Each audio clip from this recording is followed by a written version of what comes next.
Welcome back. You're watching NewsX. All eyes on China this week as leaders gather for the Shanghai Cooperation Organization Leaders Summit, a platform that brings together some of the world's most influential nations across Asia and beyond.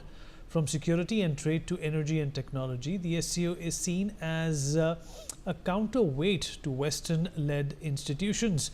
And this year's summit comes at a time of shifting global alliances, with Armenia seeking membership, a change in leadership in key countries like Bangladesh and Sri Lanka, and ongoing tensions across the world owing to US President Trump's tariffs.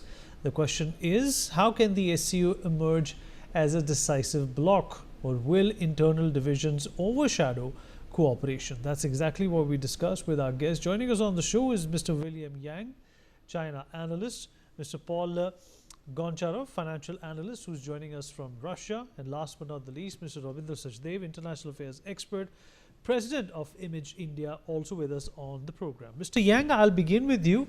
Well, this time it seems that there's going to be a renewed, a fresh perspective when India, Russia, and China congregate at the SCO.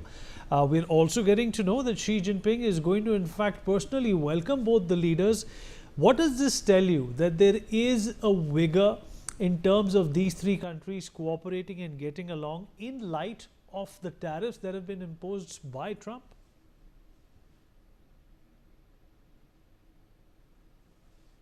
Very important factor that is looming very large in the background over this summit, which is the US President Donald Trump's very unpredictable policy and the very I think, punitive tariff policies against all these three countries, especially in the case of India.